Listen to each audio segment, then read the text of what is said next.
Today, joining us, Relationship Convo Podcast, my special guest, Mariana. Thank you for joining me. Thank you for being here. It's a pleasure. Thank you. Appreciate you. So, you want to tell the audience Thank a little you. about yourself?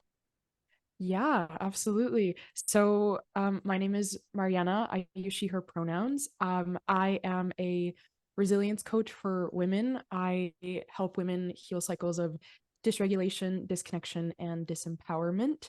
So, really, my mission is around helping women redefine resilience by kind of looking at the areas of their lives where they're unaligned with their authentic truth. So in this case, it might be how they're approaching relationships or dating or even friendships and family, right? But also looking at, how their lifestyle is going. How are they showing up to work? Are they burnt out? Are they keeping small in front of their superiors and such?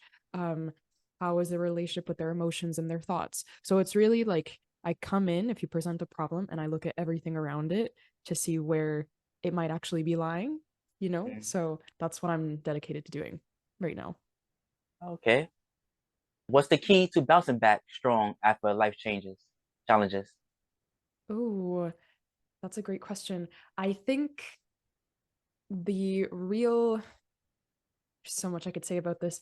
The first thing I'll say is that this is actually a key pillar of my business. So I focus on 6 key pillars of resilience in my practice. And one of them happens to be how we alter our perspective during times of challenge. So I think when it comes to bouncing back from adversity or something that pained us or hurt us in some way, I think a lot of the bouncing back has to come from the meaning that we give to those experiences, right? Where were you at that time in your life when you lived it?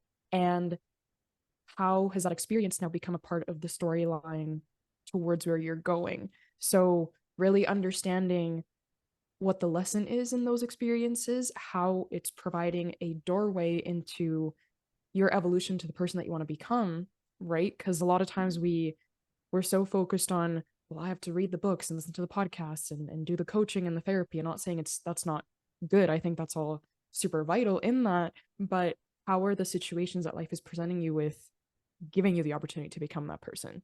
So that's my answer to that question. That's a good answer. How Thank can you. a women break free from that cycle of dysregulation and build lasting resilience? Mm, also a beautiful question. Um, Dysregulation really, I think, is a byproduct of something in our nervous system being off, right? When we think dysregulation, we think anxiety, we think um, kind of overwhelm, we think like scattered mind, not being clear headed.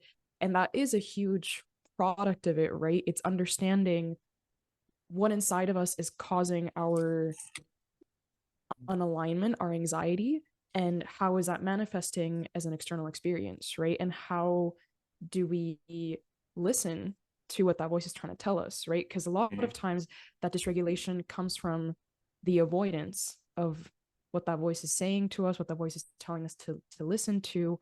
And when it comes to ending that cycle, it's leaning learning to lean in slowly, because listening and really slowing down can be difficult because we don't always want to listen to what that voice has to say, or we don't always want to do the work to get to the other side of what that voice is telling us to do, right? So I think it's a process of baby steps. It's looking at your external reality and saying, is that mirroring what I'm living right now? Is that mirroring who I want to be, the life I want to live, the relationships I want to cultivate in my life in this case, right?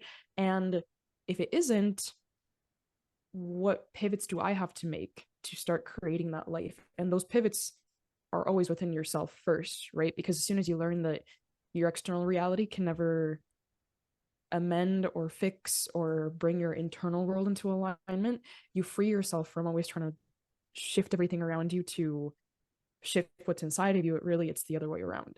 So, It mhm. seemed like you're talking about attachment styles. So attachment styles play a significant role in relationships. How can understanding these Mhm. styles enhance resilience? Oh, that's huge. So I want to start off by saying I'm no attachment style expert, but it is something that I've worked a lot with in my own journey and in my with my clients and in my practice. It's a huge aspect of dysregulation, right? Because our attachment style is kind of a different way of saying how our nervous system feels in connection with others, right? So for me personally, I lean towards anxious or disorganized attachment. So I'll go with anxious first. So anxious attachment is the type of attachment style that is characteristic of people who are maybe the ones that latch on really quickly. Anxious attachment is a product of fearing abandonment so much that you will do anything to keep a person. You're always chasing after their attention, you're always seeking their validation. Your worth and your state of being is reliant on how that person is doing. So anxious people like myself have a really good like sensor for people's emotional shifts. So if all of a sudden someone in my family or even a friend of mine or a partner walks into the house and I can sense that they're not as happy as they were this morning, or they're just like they seem a little bit off, I instantly sense that and I immediately attribute that back to myself. Right. So it's like, oh Mm, my gosh, what did I do to piss them off? Like, did I not text them enough today? Did I put too much salt in their lunch? Like, what's mm, going on? Right. So anxious attachment is really characterized by that I'm overly present for you. I sacrifice my needs and self abandon to make sure that you're okay so that we're okay. Because if you're not okay, I'm not okay. So that's anxious. Avoidant, which is kind of the other spectrum, avoidant is you don't get close enough ever because connection feels really dysregulating. In anxious attachment, distance is the trigger to the dysregulation, but in avoidance, it's in avoidant attachment, it's the closeness that's really scary because people with avoidant attachment usually learn that love or intimacy was scary. Maybe they had a household where their parent was really fine for a second, and then second later they were like blowing up and telling them awful things about them or invalidating them, right? So for them, closeness is what's really scary. So they'll avoid deep conversations. They might these are the people that might have commitment issues. They might be really afraid of getting close to people or letting people into their internal experience. People who are like the ghosters, right? Just up and mm, leave from one day to the other. That's avoidant. Then disorganized is a combination of the two. It's like you get really close and you maybe portray anxious tendencies, like you're really all in at first, you're like 100%, let's do this, vulnerability, yay. And then as soon as you get a little bit close, it's like, oh, never mind, because all of a mm, sudden your nervous system feels the what comes with and the significance of intimacy and closeness. So mm, that's disorganized, is like the push and pull. And then the last one, which is kind of the gold standard that we want to get to, is secure attachment. So this is, I like to say that secure attachment is characterized by I don't need you to be happy. I don't need you to feel fulfilled about myself, but I choose to be with you because it's enhancing my life experience, right? So in secure attachment, you are creating conscious partnership in this case in loving relationships, in that you're two individuals walking side by side, growing side by side versus being in this dance of I need you, and if you're not okay then I'm not okay, or don't get too close because that's going to set me off, right? You can come with different attachment styles, but the goal is to shift into that secure partnership, right? And that comes with the conversations, the understanding of each other's attachment styles, each other's love languages, each other's histories, traumas, right? To see where that secure attachment can be built. mm. So that's like attachment styles. Mm-hmm. Yes, secure attachment seems very hard to get in a relationship. Yeah, for sure. It requires a lot of that internal work to be honest around where who you've been and what triggers you and what you're Mm, insecure about and mm, your fears, right? Because I think um we often, like, one of the classic examples of attachment styles that don't match is like anxious and avoidant. Mm-hmm. people are usually drawn to each other because what avoidant people really want is closeness, but Mm-hmm. they're too afraid of it. And what anxious people really want is to be sovereign and to hold their individuality in a relationship, but they're so afraid of distance that they'll choose self-abandonment over individuality in a lot of cases, right? I lived that dance one too many times before I became aware Mm-hmm. of my attachment style. Um, but now I think the first step is really becoming aware of them and then not diagnosing ourselves, right? Because I think the styles are a spectrum, right? It's not that you're maybe 100% attached or anxiously attached. It's not that you're 100% avoidant. You might be somewhere in the between, but it's where do my behavior sway to, or what behaviors am I displaying, right? And how are those not aligned with how I want to be showing up, or how are those not aligned with what secure partnership would look or feel like to me, right? Mm-hmm. So it's really about just identifying where you sit now versus where you want to be and feel. Mm-hmm. Yes. Tell us about a powerful transformation story from your coaching practice. Oh, that's so beautiful. um I think this is a wonderful example for listeners of your podcast. So I had a client who went through my um evolution program. So this is a 6 week deep dive into kind of the limiting beliefs that are right now keeping you the most stuck around. It can be anything because the framework can be applied to any limiting belief and reframing it and giving you new seeds of thought to power you towards whether it's you're trying to apply for a new job or you're trying to um, manifest a new relationship or you're trying to just feel more confident in your life. The framework I use is like planting a garden. So it's 6 modules. It's kind of getting a lay of your mental garden, and then we go into unearthing the seeds, right? Because when we weed out the bad stuff, like the thoughts that are currently hindering you and limiting you where you are, then we can go in and plant new ones. You have to be aware of what we don't want to understand what we do want. We water those new seeds of thought, we align them with lifestyle changes and behavioral changes that reflect the thought, because you can't think something and then not act on it, right? Then it just stays as a thought and never solidifies as something that you believe about yourself, right? So it's really like gardening our mind and the garden of our mind, right? Anyways, this framework, to give context for this client's transformation, she came in a mother being super disconnected from herself and not really knowing what she wanted or who she was outside of motherhood and feeling all this guilt about her children and not spending time with them or wanting time for herself. And by the end of our journey together, I was like, what's one of the most powerful changes that you felt in our time together? And she was like, I experienced more belonging. And I was like, really? Tell me more about that. And she was like, well, because so much of this journey was about understanding myself and what my emotional blocks were to making friends and intimacy and um who I want to be in relationships with friends and family, right? When as soon as I understood that, she said I was able to show up and attract people who mirrored that. And she like manifested or brought into her life these incredible working relationships towards the career that she's now trying to fulfill, and she was able to take time for herself and saw how that enhanced her relationship with her children.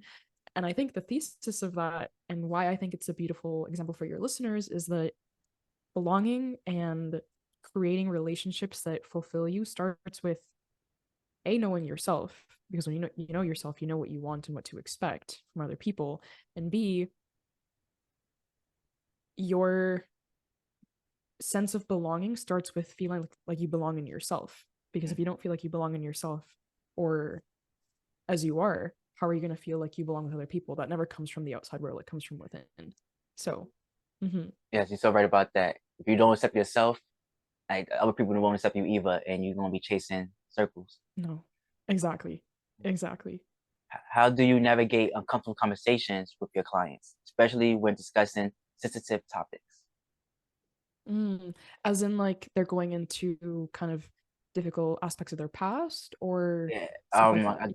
I guess the most difficult conversation, most uncomfortable conversation you have with somebody. Mm-hmm. Yeah, that's a great question. I think a lot of that, and I think that it feels especially harder in virtual sessions, right? Hmm. Is guiding a client to go into uncomfortable emotions that they don't want to feel or feel really afraid to feel. So, the first time I ever did coaching, and this was like such a huge catalyst into why I do what I do now, is I had won this coaching session from a giveaway with she's an embodiment coach. So what that means is that she helps you process your emotions at the level of your body and your cellular level, not just like thinking and rationalizing them in your mind. Now, at that time in my life, this was way before I started my like real journey of personal growth and transformation and went into life coaching. I totally intellectualized my emotions. Like I did not feel them in my body. I just thought them and thought I felt them in my mind. So I have this session with this coach, and she got me to go in and feel these emotions, and it was fantastic. I feel like I worked through what we had worked through in that session. But because I had only won one session, it was like, great, awesome, see you later. And then what was left was like a fully open Pandora's box because I had never gone into my feelings. I had never gone into the uncomfortable things that were like sitting beneath the surface. I didn't even know some of those things were there. So we hang up and I'm like, keep going about my life. And I just noticed that for weeks I was like so sensitive and so afraid and feeling so much all the time. And I was like breaking down and I was like, what is going on? Until I really like put it together that I was feeling what I had never allowed myself to feel for years of like 20 plus years of my life at that point. Right. And so, all this to say, thank gosh I had the tools at that time to get past that. I had not only beautiful friendships at the time, but I was able to be honest about what I was going through with my parents and ask that they support me in seeking therapy. Mm. I'm very privileged to say that because a lot of people don't have that access. But um, all this to say, my biggest fear is recreating that experience for somebody else. And that is why, as coaches in my profession, we have to be so careful about not pushing people to bring up an emotion. And in that session, we have to resolve it right away, right? Because emotions are never, you feel it and it's done. Not all emotions are that way, right? It's that emotion might be the surface level to something deeper, to like a catalyst of pathways and memories that have to be processed. And so what that work really is for me is going to somatics. So somatic is another way of saying feeling it in the body, right? You'll hear some somatic therapists or somatic coaches. These are people who help you release your emotions through feeling them in the body, kind of like this coach, right? But it's a fine line, and you have to be very careful because not everybody, and I would say most people in this world, aren't feeling the way that we should be feeling to heal, right? To feel is to heal, like the phrase says. Um, because we're not taught to feel. We're told that we shouldn't feel, right? That's like Hmm. really weak and vulnerable. Hmm. Um, and it can be really disturbing for a lot of people because emotions carry memories, right? Or memories carry emotions, whatever way you want to put it together. Um, so I think those are typically the most careful conversations, not that they're uncomfortable. It's beautiful for me to get trusted with that experience, but you have to be careful in facilitating that journey for people because you never want to push them too far that they're left with like all this heaviness that Mm. they might not have the resources to carry on their own. But you do want to get them into the habit of feeling and understanding the importance of feeling and what feeling actually entails versus just being in our mind all the time. So, Yeah, it's a good answer. thank you. How can women stay strong while navigating the dating world? Ooh, beautiful question. I love this. I'm gonna say the first answer is you have to know what you want to stand in what you want when it's not being given to you. Now, that's not to say that you should make your notepad of what this person should and shouldn't be and what I want and shouldn't want, and whoever fits that criteria, great, and whoever doesn't to a T is like discard, right? Because I really think that you there's a lot of things that you don't know until you live them. There's a lot of things that you don't know that you might even want until you see them reflected in somebody, or you see somebody else walking with them or showing you those examples. So when I say know what you want, I mean know your values. What do you value in another person? Do you value honesty? Do you value trust? Do you value conscious communication? Do you value growth together? What are those things for you that you are seeking with somebody else, but you're also giving yourself the space to explore how you can manifest them as, right? So for example, most people listening, I'm sure, value open, honest communication, Mm-hmm. right? That is meant to provide growth and vulnerability and seeing eye to eye with the person that you're in partnership with, right? But um is it maybe that you're expecting that when you're angry at somebody, you talk about it right then and there?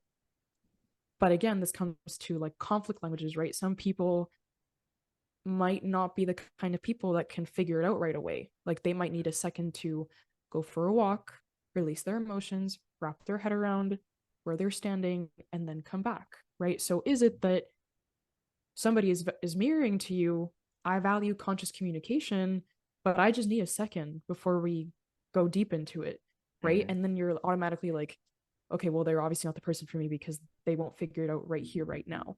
No, it's just about who is meeting and aligning with and respecting your values, perhaps executing them a different way. And how is their way of executing those things giving you the space to grow into a more conscious, loving, compassionate version of yourself? So I think it starts with knowing your values and being so rooted in them that if somebody comes along that is disrespecting them or not giving them to you and they're making it very clear that it's just not going to happen.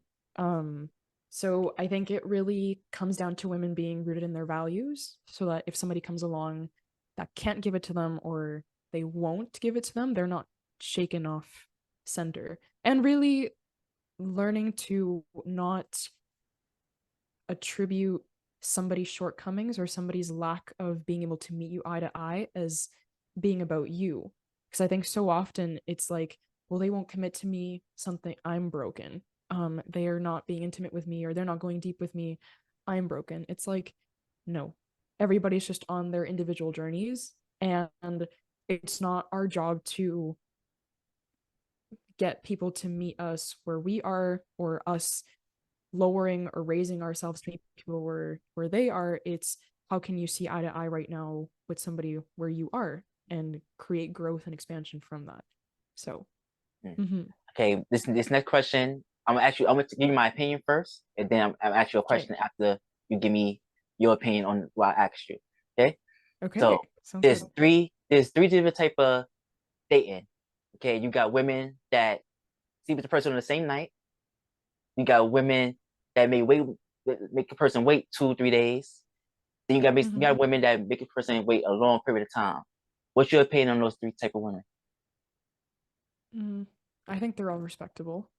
Mm-hmm. I don't think that there's a timeline that we should be following. I don't think that um sleeping with somebody on the first night that you meet them versus 6 months later is something that is to be shamed on or something that highlights a person's character even necessarily. I think it comes down to where is your communication at with this person? Mm-hmm. How do you feel with this person? Um, are they reciprocating and respecting the pace that you're trying to enter this connection with? And are you being respected through that experience? I think um it's really about, again, returning to what do you value? Is that person respecting those values? Mm-hmm. And are you respecting your own values by communicating the pace at which you want to take things. I agree Mhm. with you, but do you think the men in these situations respect the woman and she give it up the first night? I mean, I don't think it's about one person Yeah. giving it up, or right? It's two people engaging in something together. So in that case, I turn the question to the man as well. Are you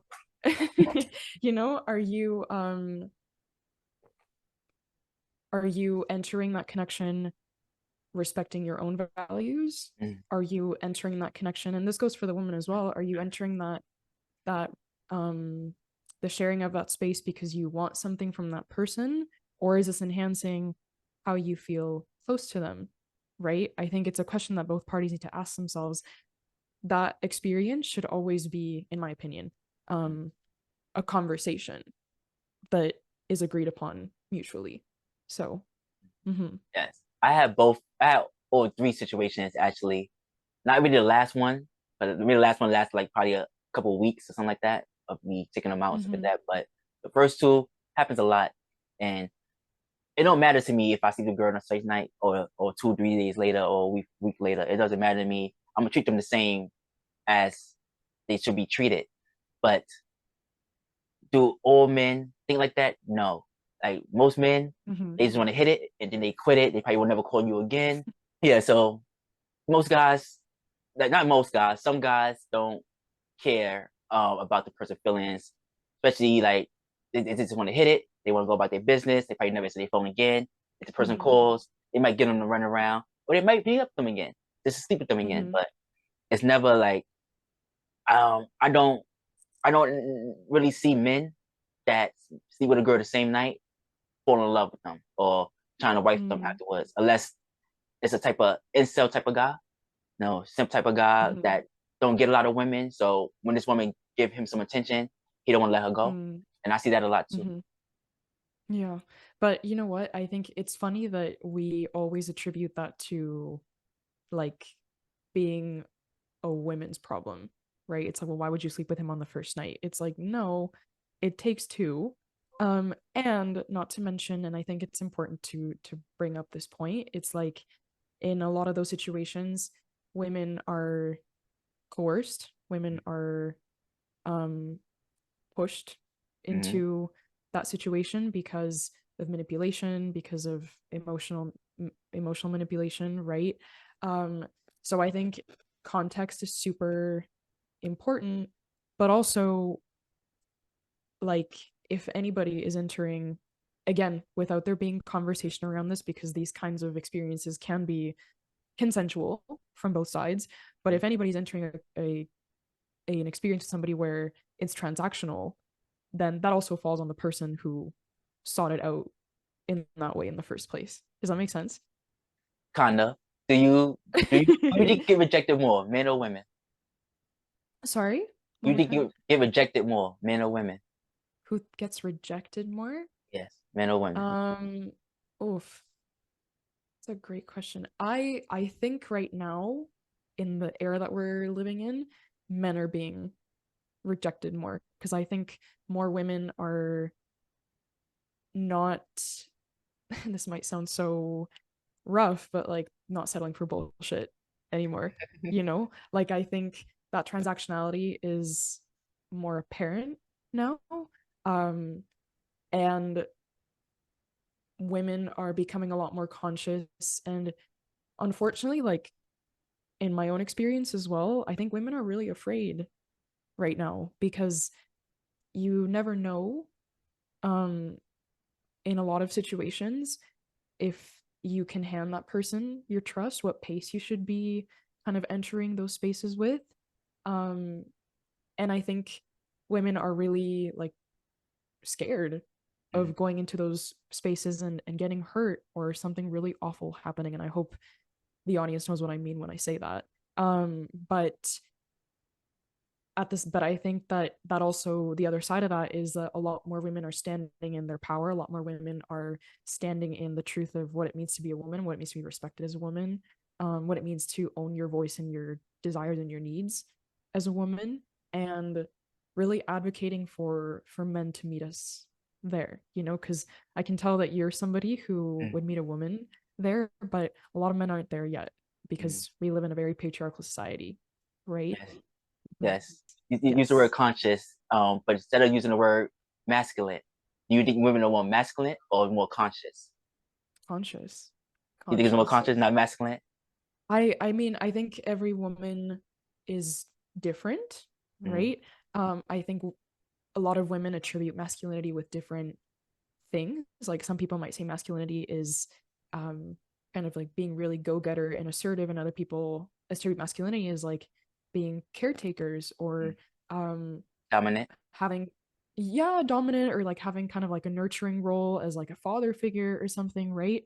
Mm, um but I think in the conversations that I'm having with the women in my life, I think we want consciousness, mm, because that goes way further in building something together than it does like, well, how much of a quote unquote man are you, how masculine quote unquote are you, right? Because if we're bringing in the concept of masculine and feminine energies, humans, men and women and everybody in and out of that binary, um have both, right? You might be really, I've been told, for example, in business, that I can display very masculine energy. Like I can be very assertive and analytical and strategic, but when it comes to the execution, like I think in this conversation, I display a lot more of the feminine because it's like the nurturing, honest, vulnerable energy, and men have both as mm. well, right? So I think that's why conscious is the bar that a lot more women are looking for right now. Mm-hmm. Okay, I get you. I get you. What Mm-hmm. advice do you have for women who struggle with rejection in dating? Mm. Oh, I would say, and I don't want this to sound too optimistic, but rejection is redirection, as the saying goes, and really use rejection as a a tool to understand the beliefs that you have about yourself better. Mm, Because a lot of times, rejection is, when we feel rejection very deeply, it's a product of what we're attributing that rejection to mean about ourselves, right? It's like, well, if this person rejected me, it's because I'm too much, or I'm too needy, mm-hmm, or I'm not intimate enough, I'm not emotional enough, right? It's like, what is that rejection activating within you? But the other side of that is this a pattern, that rejection, is this something that keeps happening, and why might that be? Is that you're attracting or going for unavailable people? Is it that you're closing off from depth and intimacy? Or what is the trigger that always leads to the rejection? So using it as a tool for self-discovery is is beautiful, because again, if it's a rejection, it wasn't meant for you anyways, or it's not meant for you right now. So mm. mhm. Okay, before I get to the next question, you like abstract art? Do I like what? Sorry? Abstract art. Abstract Do art. I like abstract art? Oh, uh, I don't know many artists off the top of my head, Uh, but like I went to the Broad in Los Angeles like 2 months ago. That was beautiful. So I can appreciate it. I can appreciate it. Yeah. because every time I look at your background of the picture, it's like a brain to me. So like the Oh shape my is like a gosh. brain. That's what you was going for, a brain? Well, I don't know if you can like see the shape too well, but I actually got the idea from a Pinterest pin that somebody else had done that shape on their wall, Oh, and I was like, that looks really cool. I didn't want to just have like the square of pictures. yeah, it's So like yeah, it's like a brain to me. It's just yeah, it's like a it's in my star. brain. It's like a funny shaped star. Nah, it's good. No, it's good. I I love it. like it. I like it. Cheers. I just keep looking back at you, behind you. Yeah. What connection between self-worth and resilience? What's the connection between self-worth and resilience? Oh, that's such a beautiful question.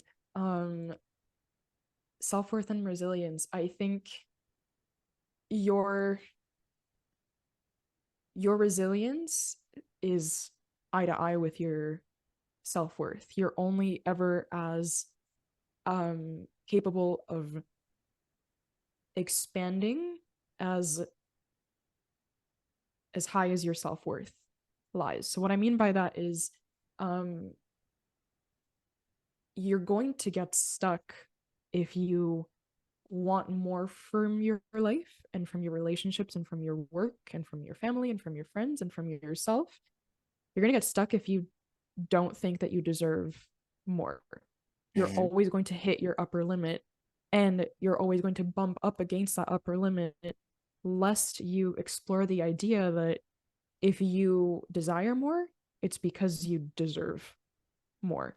And so much of the work that I do with clients in group coaching and in individual coaching really is, and often ends up coming back to, I know what I want, I know how to get there, but what's blocking me is accepting and believing that I deserve it, that I can get it, that I am capable of it, and that I can feel more love, more joy, more intimacy, more depth, right? So oftentimes when the direction is there and when the desire is there, the limiting factor can usually come down to, do you believe you deserve it? Do you believe you can make it happen for yourself?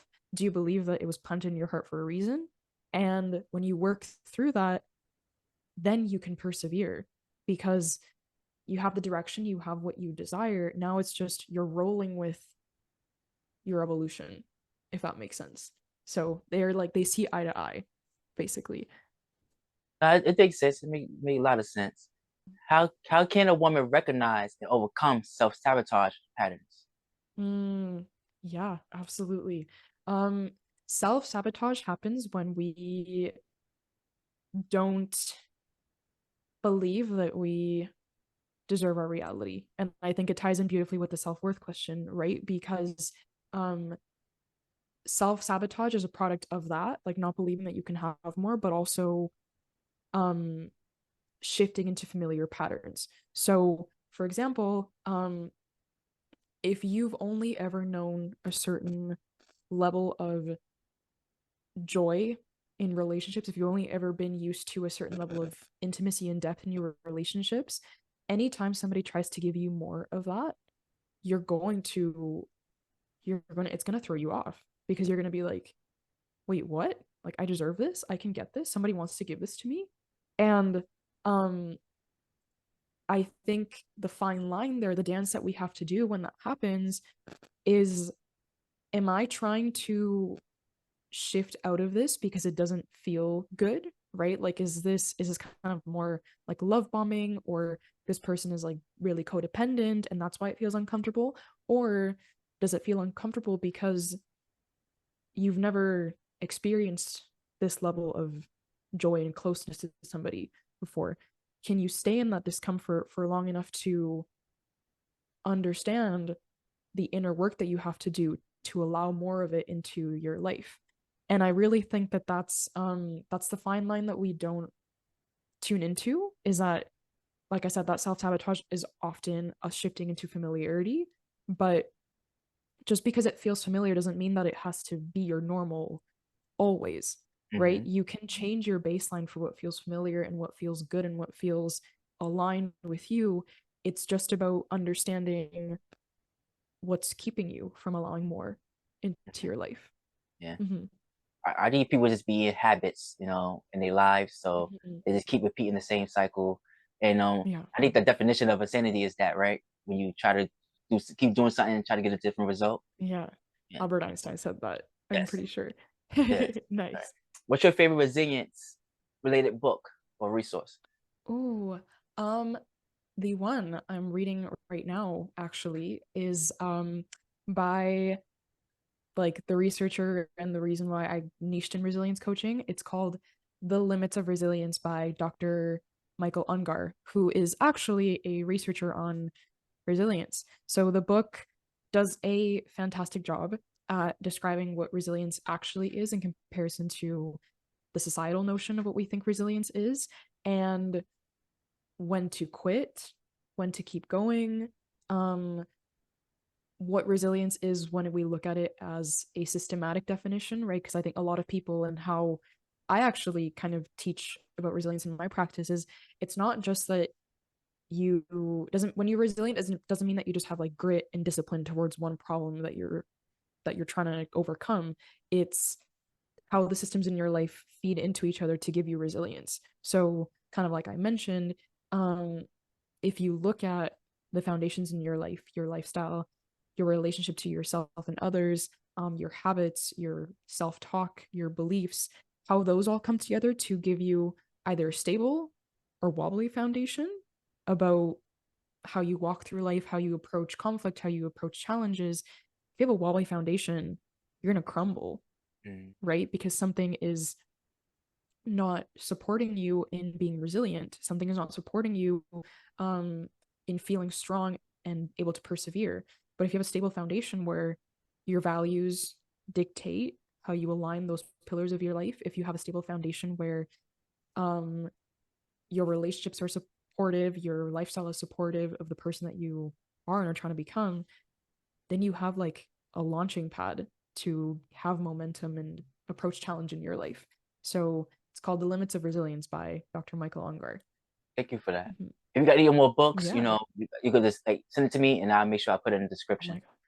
I will send them all. I have a very long list No for problem sure. with that. Yeah. How do you handle setbacks and turn them into growth opportunities? Mm.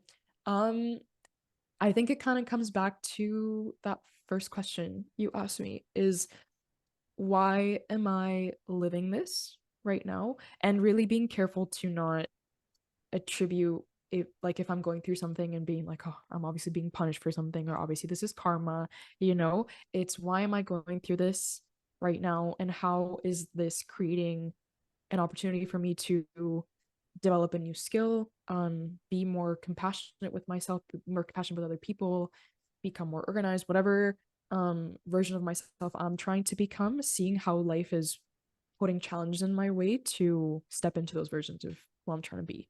So really altering my perspective to serve me and to look for the opportunities hidden in the challenge. Mm-hmm. Okay.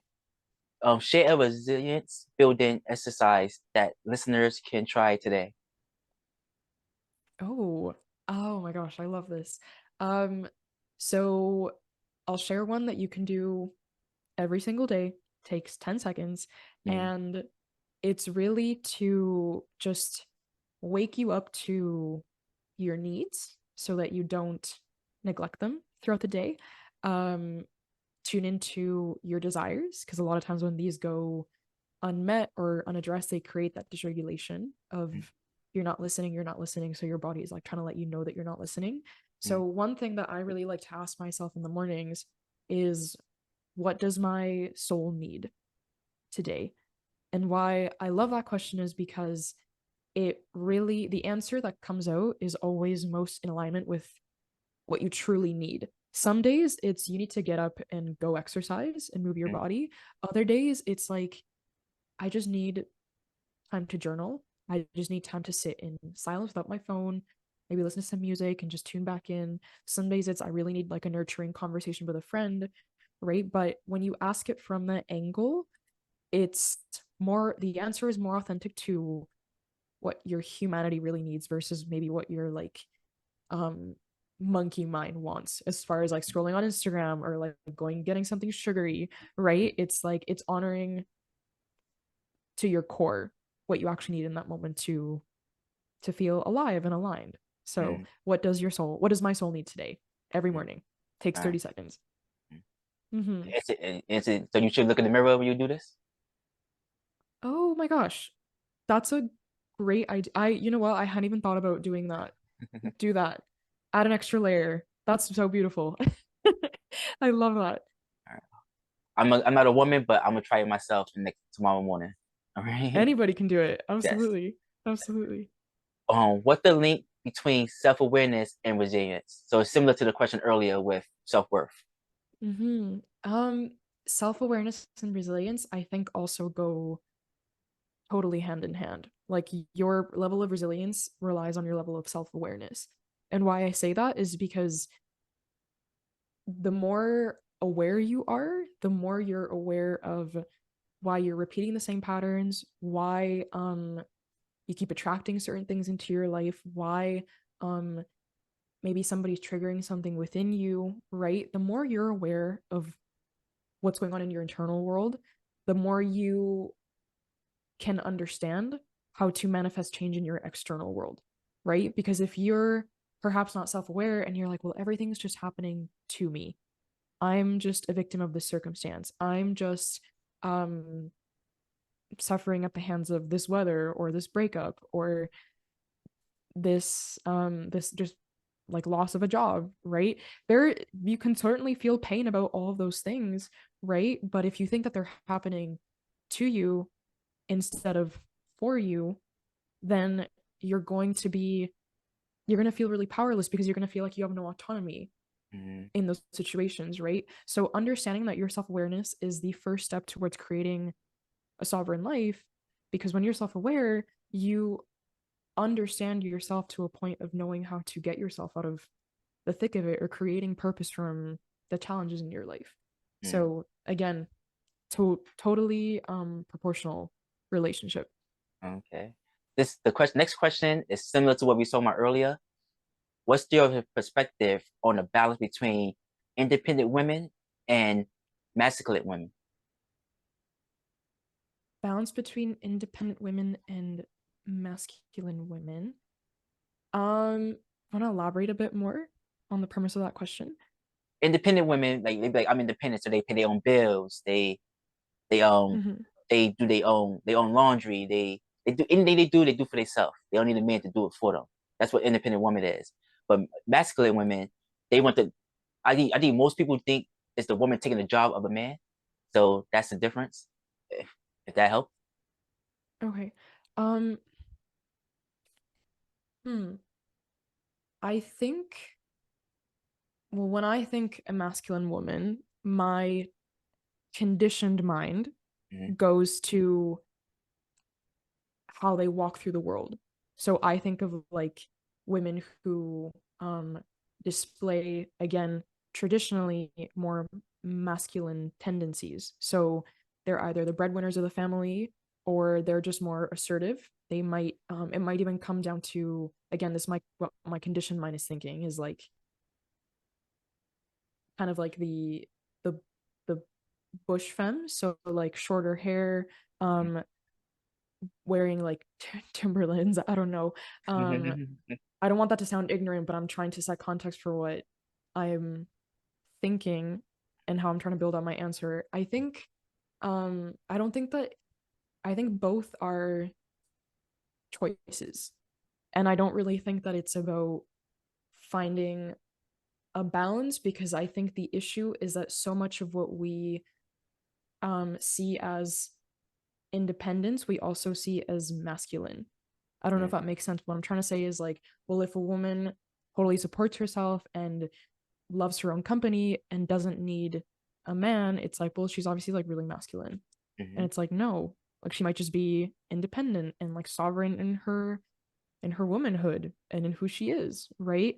So I think it's learning to create separation between what we associate with quote unquote masculine or masculine energy or whatever you like to call it, versus just respecting how a person is and is standing in, again, their sovereignty and their authenticity and what they desire for themselves. Mm-hmm. I totally agree with you. I think it's they both line with the same, but I also Mm-hmm. think that people misunderstand the roles that it plays. Like a woman may say, I'm independent, and I can take care of myself, but yet she asks a guy to do everything for her.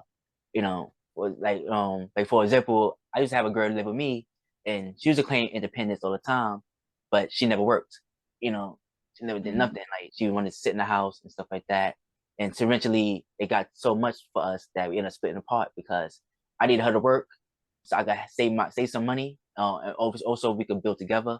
But she felt like she didn't have to do something I told. Like basically, she looked at it as me telling her to get a job, instead of her wanting to get a job. So put it like that. Mm-hmm. Yeah, I think in that sense, in that situation, it comes down to um what does a person define as independence, right? Because I think that also comes down to, we think independence is like an all-encompassing meaning for everybody, but not everybody might define independence as the same thing. Mhm. Or it might just be like the person claims that title, but then displays it in different ways in Mhm. like in your case, right? So I think in a situation like that, it's understanding what is that person's definition of independence. Um, can you see eye to eye within that definition, or does there have to be a parting of ways because how what you value independence to be isn't aligned? Yes. And the funny thing is, after we broke up, she went and got a job. What's your vision for the world where women redefine resilience? Oh, that's a wonderful question. The vision that I always express in my business is my my goal is to help women see themselves and their name as a synonym for strength. So my my vision is that I can educate and support enough women in giving them the tools and the empowerment and the confidence to say that they are strong, to say that they are resilient beings, and to again to see themselves as a synonym for that verb. So Mm, I mhm. understand. These next couple of questions, it's not really about your practice or anything like that. It's about you. Okay. Is that okay? Okay. Yeah. All right. Sounds good. Have you ever been cheated on? And how did it affect your views on relationships? Never been cheated on. Mm, And um I mean, like my fearful brain is like, I hope it never happens to me, but um if it does, I think I will have the tools to arrive at a solution or some kind of healing from it. So, that's mhm. weird. You only have one partner or something? Like, why? You know? Been in one long-term relationship, Mm, two short-term relationships, but never ended in infidelity. disloyalty, Uh, infidelity. Yeah. Hmm. okay. But what are your thoughts on infidelity? And can a relationship recover from it? Mm, hmm.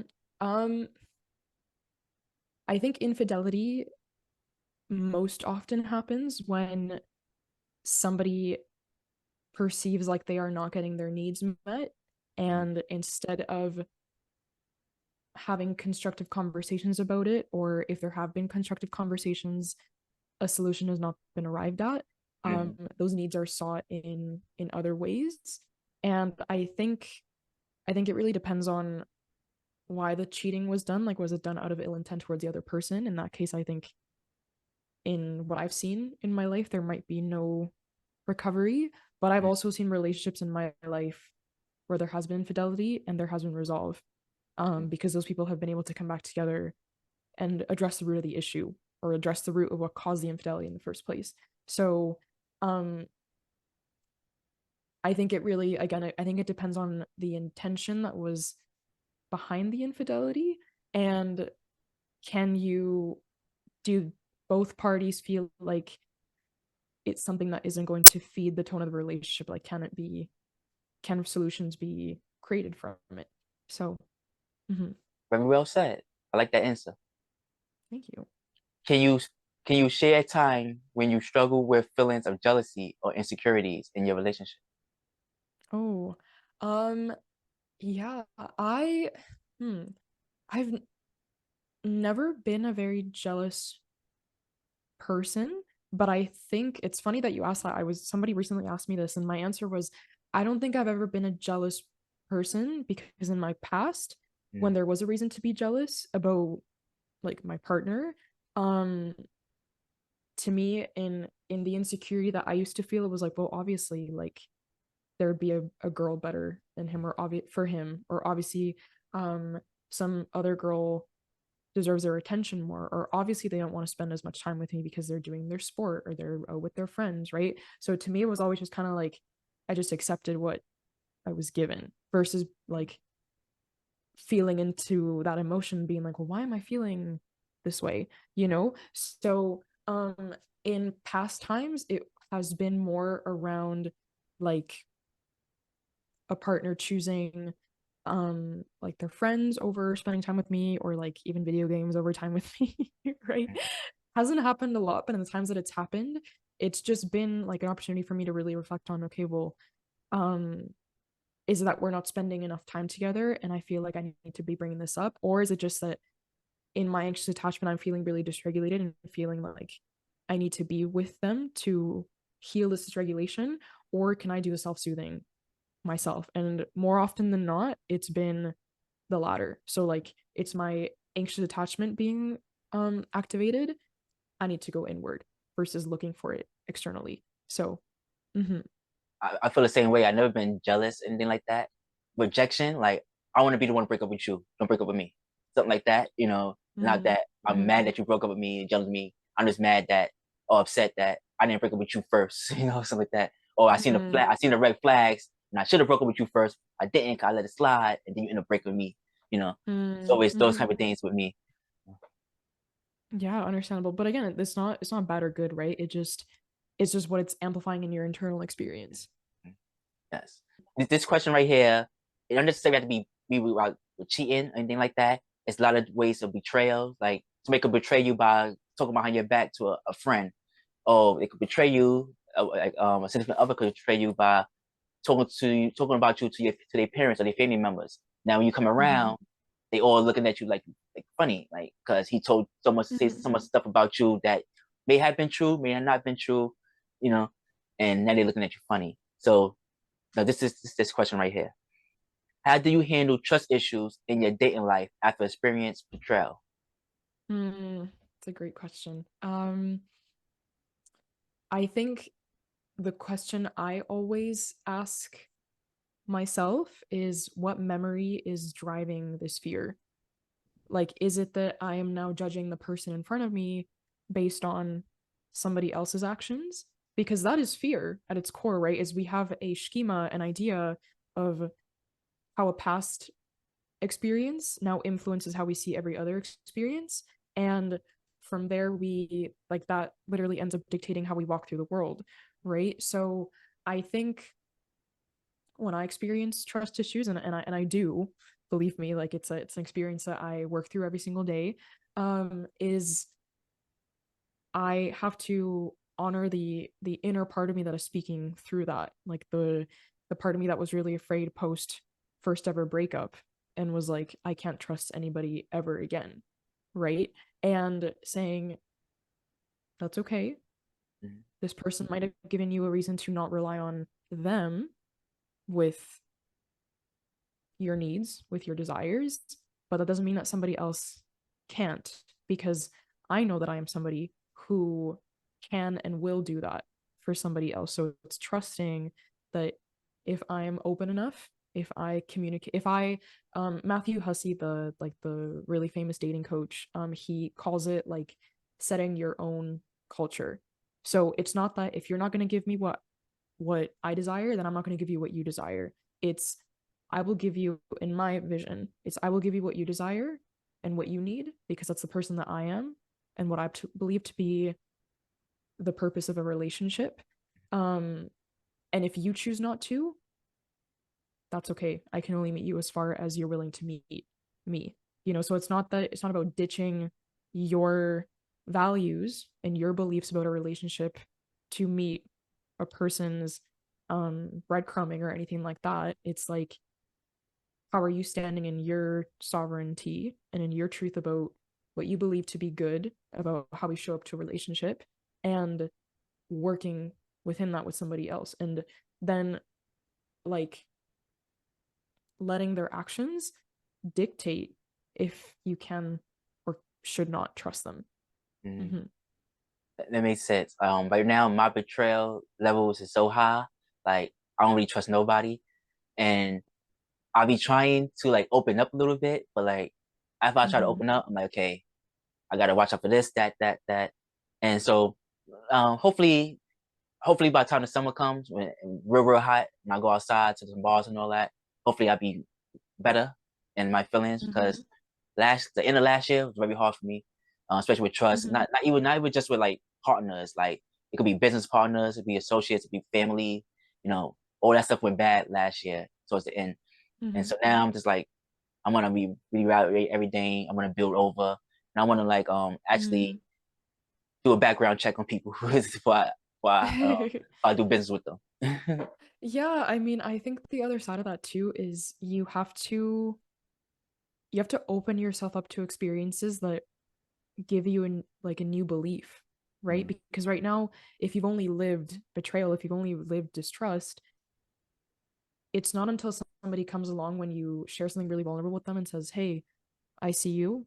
You can trust me. I still love you for this," that then your brain can say, "Oh, being vulnerable equals reciprocity. Being vulnerable equals love." It's not being vulnerable equals rejection. Being vulnerable equals um lovelessness, right?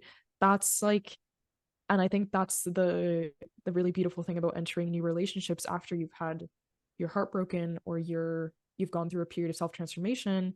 It's you get to take this new belief, which in the past it might have been vulnerability is wrong, vulnerability is not safe.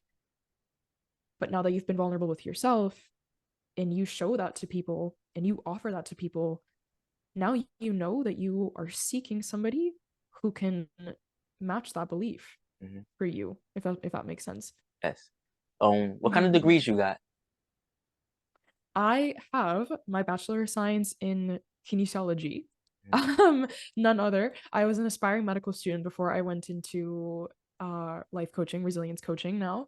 And I also am a personal trainer mhm, and I my like life coaching certification, of mhm. course, as well. Hmm. All right, 'cause I see you be using a lot of big words and fancy words. That's why I asked you. You tell you very educated, Yeah, and thank you. you No, read I a just lot, read and write a lot. Yes, Yes. both. Yeah. What are your views on red pill community and, and its impact on modern dating? On what was the name of the community? Sorry. What are your views on the red pill community and its impact on modern dating? On the red pill Red community. pill, no red pill, blue pill. You know what that is? No. You No, don't I know what don't. red pill, blue pill is? You know what Andrew No. Tate is? Oh, yeah, I know that guy. You know what Kevin Samuels is? And I don't.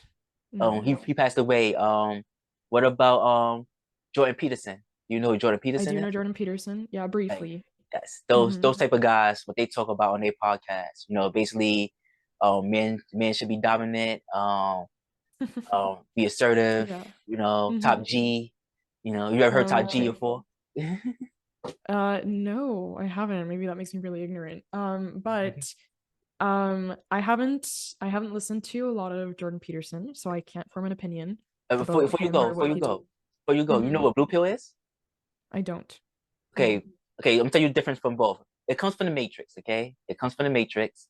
Blue pill, Okay. red pill.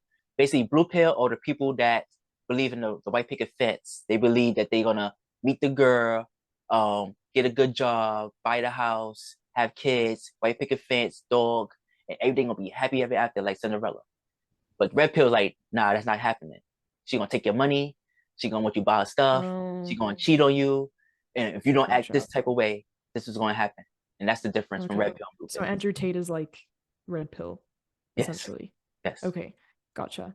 Well, I completely disagree Hmm. with that thought pattern, and it's not just because I'm a woman, it's because I believe in human rights, and equality and equity, and as somebody who has experienced gender violence and as somebody who is a woman of color and has experienced racism and everything that comes with the intersectional experience, um, I just think that that ideology is rooted in something that is so not human and in something that is so 1700s that I still don't know why we're talking about it or having these conversations around why it just shouldn't be a thing Hmm. anymore. Um, like I just don't understand why there is such it's like that recent Harrison Butler speech at that commencement ceremony. I actually Hmm. did a video on this like yesterday, Hmm. um, where he was like, women have been fed the most diabolical lies, and your life begins when you become a mother and when you become the owner of the household. It's like, why do men still think that they can tell us what's best for us? Hmm. And why do they think they're entitled to that when they've never lived the woman experience, when they've never felt what it's like to be a woman, when they don't know what comes with being a woman. And it's not enough to see it on TV or to hear it from a female friend or a partner or your mother or your sister or your cousin.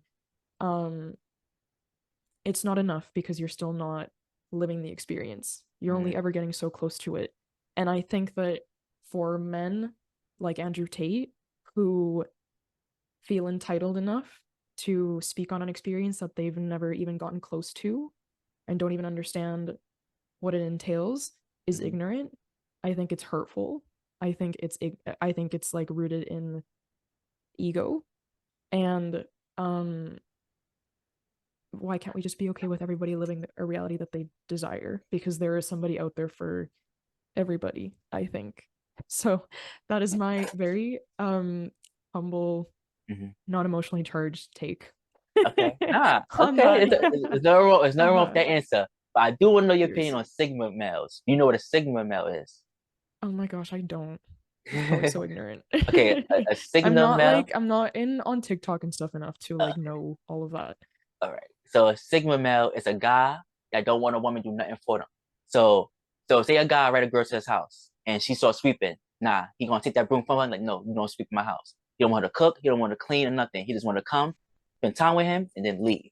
What do you think about that? Um, But the I reason, hold on, the reason why the single male does that because he don't want the woman to say, "I did this for you, I did that for you, I did this for you," and this is why it's called Oh, single male. okay. Okay. Um, well, my first question would be, why do you think that a girl sweeping in your house would be transactional?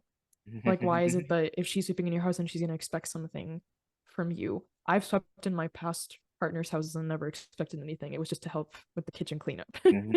Right? So I just think that that way of walking through the world is rooted in fear. It's rooted in false assumption.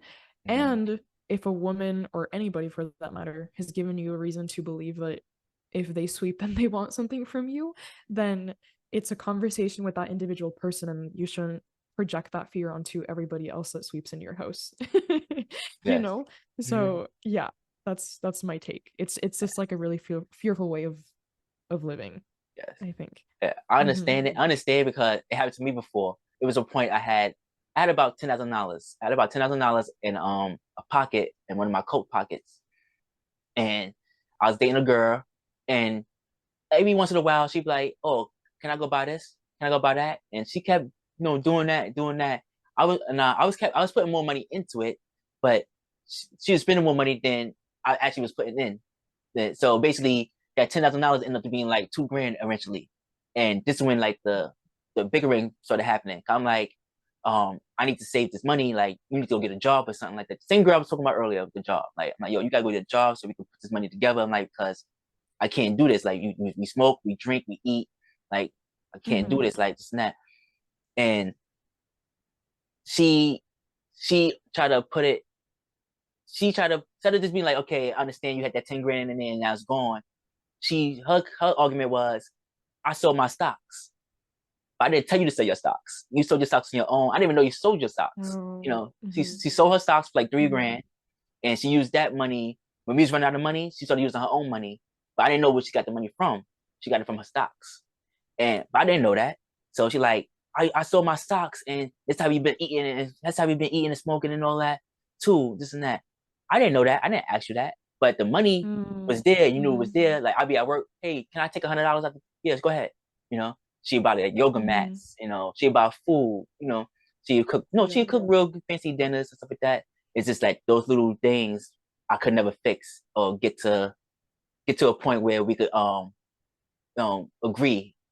or Mm-hmm. disagree, and can never Mm-hmm. get to that point, until we had to just, separate Yeah, ourselves. totally.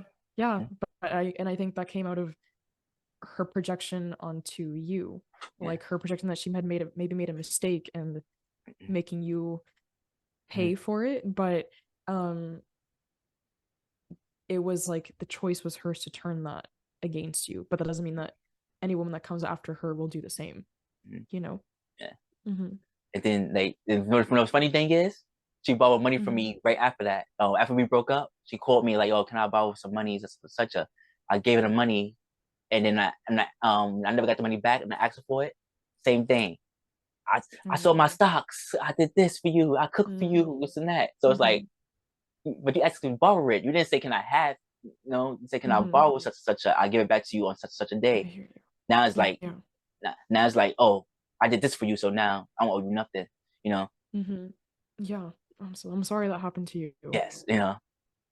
Let me see. My next question for you is, what's your opinion on the concept of soulmates? Of soulmates. Yes. Um, I think we can have multiple soulmates in a lifetime because I think that we meet people based on where we are at in our lives and what we Mm-hmm. need to learn and be taught and be opened up to. Um, I don't know that there's one person for everybody because I know people who've never been with anybody and have also been with multiple people in their lives and they've been very happy in every relationship and in their solitude. Um, I think some people maybe are destined to be with one person only their entire lives, like the high school romances and stuff like that.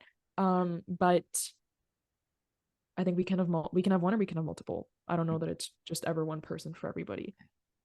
I don't Mm-hmm. believe in soulmates. If I do, if I believe you only get one. I don't think you get multiple.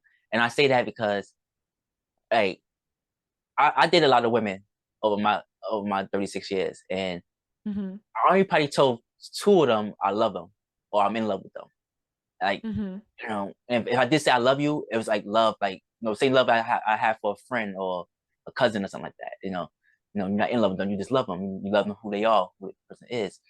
And I say like I never had multiple, but I know women that probably said told 30 dudes that they in love with them and they love them, or they be my soulmate or something like that. And I don't feel like that. I feel like my soulmate was the girl I Mm-hmm. mentioned earlier, and that was one of my soulmates.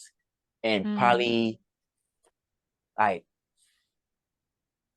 probably like it was one other girl I dated, and she was very close to my kids, and my kids loved her and all that. I say her, Mm-hmm. not even my kid's mother, because I never really loved my kid's mother, so I can't really say I Mm-hmm. loved her. I liked her sister more than I loved her. Yes, I did sleep with my baby mother's sister. Yes, I understand. I Yeah. liked her more. So I can't say my baby mother, but the girl that the first person that I introduced my kids to, and the last person I introduced my kids to, are the ones I feel is my Mm-hmm. soulmate. The first girl I never told I love her, nothing like that. But the last girl I did. I told her I loved her. I want to marry her, and so on and so on. It just didn't go Mm-hmm. nowhere. But I don't believe in multiple soulmates. I don't believe every girl I dated was my soulmate or I was in love with them. You Okay. Gotcha. That's so fair. That's so know? fair. Still beautiful experiences. What's your opinion on that? That was stuff I said. No, I agree, right? Like I think there's a we don't just people don't just come into our lives. Like there's always a reason and there's always a deeper meaning and some aspect of our evolution in in those people. So whether they're soulmates or they're just passersby, right? Like there was a purpose to us meeting them, I You think. had you had one long term relationship and two short terms. Do you feel all three was your Mm-hmm. soulmate, or only the first one, only the long term one, or Oh either? my gosh, never been asked that question. Hmm. I know that my first relationship, the long term one, one of my soulmates in Mm-hmm. this lifetime for Mm-hmm. sure. It was very beautiful. It was very honest. It was very innocent love. Because it was our first time in a partnership, right? But I also know that it ended when it needed to end, even though that's not how it felt when it happened. But now I can look back and understand the deeper purpose to it. The two that came after that, I certainly think that they were meant for me to learn things from. Um, but I was never fully emotionally invested in enough to like be as present as I value Mm-hmm. my presence to be as somebody's girlfriend. Mm-hmm. Mm-hmm. See, Yeah. we on the same page. We on the same page. Hmm. What do you think about open relationships and polygamy? Oh, I think it's up to individual choice, right? You know what? I'm about to have on my podcast a lady who specializes in helping people open their relationships. Um, so I don't know enough about the dynamics of that, of why people choose to open their relationships. Truth be told, I've never engaged in polygamy or Mm. open relationships before. Um, Would Never you? explored that dynamic. I don't know. I say that I feel like I'm too still like anxiously attached to people to like feel regulated in that experience and not fearful, but at the end of the day it comes down to a conversation with a partner, right? I Mm. Some people it's like they might do it right away, they might do it like years later down the road when they're more established. So I think it comes down to if you both people see eye to eye, Okay. really. Like I just think it's another intricacy of the human experience that we might not be used to because it goes against the monogamous norm, but Mm-hmm. it a lot of people do it and have very successful relationships, right? Mm-hmm. So I don't know if I have a fully formed opinion on that yet. What's your most toxic relationship you ever been in, and what did you learn from it? And not to necessarily be a boyfriend or something like that, or a girlfriend. It could just Mm-hmm, be a mm-hmm. friend. It could be a family member. This relationship that Mm, you had that was like, okay, I gotta get away mm. Oh, toxic relationship. You know what? I don't know that I can say that hmm, I've ever been in a relationship that was toxic more, but I can say that like there were patterns from. and behaviors that I enacted that made it toxic. Like I had a really hard time saying no to people who asked me out or people who like I wasn't like maybe I was seeing and Mm-hmm. I knew I wanted to leave, but because they wanted to stay, I was like, okay, no, like I'll stay, you know, Mm-hmm. and because I don't want to be there or I wasn't emotionally invested, then the dynamic was off because one person's not in it, the other person's chasing, the other person feels unfulfilled, the other person feels like it's too much. In my case, like I was the one that felt like it was too much. So I just was never showing up to those spaces with all of me and with all the love that I know I can provide. And so I don't want to say that it was toxic, but I think I can own that I wasn't I was giving a false sense of hope or a false sense of um love, Mm-hmm. really. So, but I've since become very aware of that people pleasing tendency to say yes instead of no, and like obviously seeing the harm that it does. So No. yeah, the abusive cycle is really awful, Yes. really awful. This is my last question for you. Then we could Okay, close. What are your thoughts on incel community and its views on dating and women? incel community, like women who Yes. date in jail, No, incel is men that don't involuntary celibate. involuntary, like they choose to not have sex. Oh, they can't have sex because they can't get a girl. Oh, um, also don't know enough about that community or that people's like line of choice behind that. Mm. Um, I mean, I really think that it comes down to are they honoring their needs in that choice? Yes. I think that's all that has to matter to anybody. But if it's more in like punishing women or to like make a point about women not engaging in sex enough or something, again, I don't know the connotation, so I can't speak to that. Then I think that's where the waters get a little bit murky and unfair. But yeah, I don't know enough about that like Okay. line of thought to Okay. like make a comment. I don't think it's my place to even comment, Okay. honestly. I But got you. I mhm. got you. So that's basically it. You got any last words for the audience? No, just thank you for having me. Wonderful conversation. Really like the questions on resilience. Mm-hmm. If they want to connect, it's at Commit to Growth on Instagram and TikTok. that's my fun little space of the internet. And yeah, thank you for having me. I hope the audience found this helpful and stimulating. Yes. Thank you for joining us on Relationship Convo with our special guest, Mariana. All information will be in the description. Please like, share, and subscribe. Thank you.